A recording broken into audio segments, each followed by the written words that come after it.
ให้ศีลเจ้าหน้าที่ปฏิบัติพิธีอาราธนาพระปริตรปริตังภูลมังคลังบิปฏิปฏิภาหายาสัพพสิกาธรรมะพระธุรีจะนำกระจิตตาภาวนาถวายพระราชกุศลเมื่อเสร็จพิธีความอันพระครูวิสุทธานันทคุณผู้ช่วยศาสตราจารย์ดอกเตอรเจ้าคณะอำเภอโพธารามเจ้าวาดวัดเขาช่องหา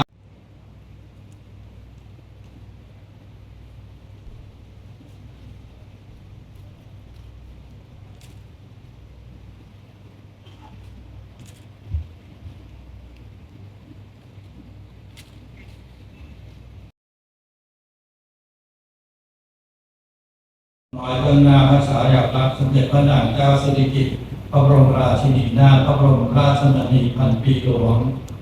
และทุกเทียนเครื่องทองน้อยเบื้องหน้าพระรูปสมเด็จพระเจ้าลูกเธอเจ้าฟ้าพัชรกิติยาภานเรศธิราเทพยวดีกรมหลวงราชธานีสิริพัฒน์มหาวชิรราชพิธี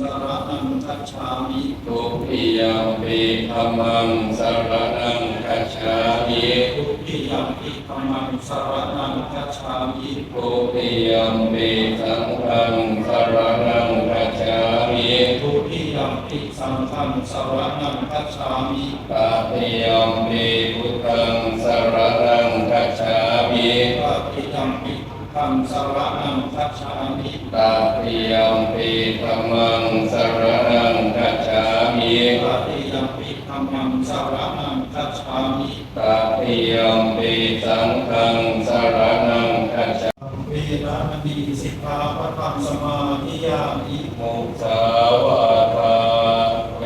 รมณีกาเมรยมัชฌะปะทาโตธัมมังเนเวเสสุเตจันตาระบุญกุเส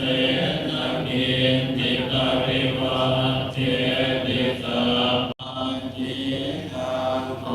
มินรทานังอันโตบุญเทกัมเมตังปฏิยามัคคาริกายเยนะวายจายะอุตเจนอิเดวนังปัสสังสันติเปตยะตาชนะอัตเรตุติกังอาหุอโมนันตัสสะชีวิตันตัสสมาสัสสังพุทธานัสสะสังฆะภะวันตาวัติยังวิหารติเจวะโนปัจจโสสุภะคะวะเอตโนสัพเพสังฆาราโตุวะอะภิสัมเมตวะอาเจตกะตุตะติอุปปาทาวะภิกขเวตตาคตานังอนุทิยัมมนัสสะเพธัมมาอัตตาติตังตถาคโตอภิสัมพุทธติอาเอเส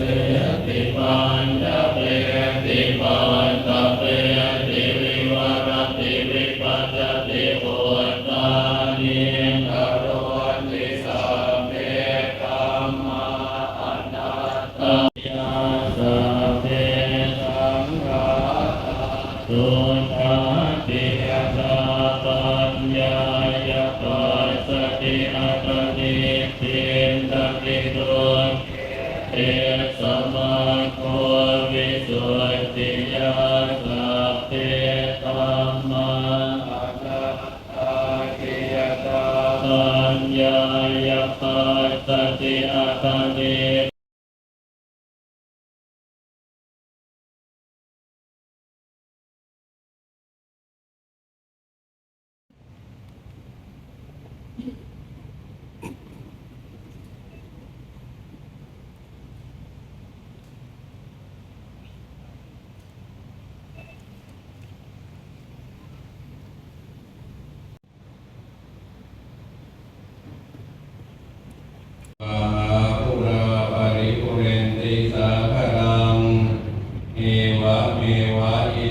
ทินังเปตานังอุปกัปปติอิจิตังปฏิตังตุมหังคิปะเมวะสวิจจตุ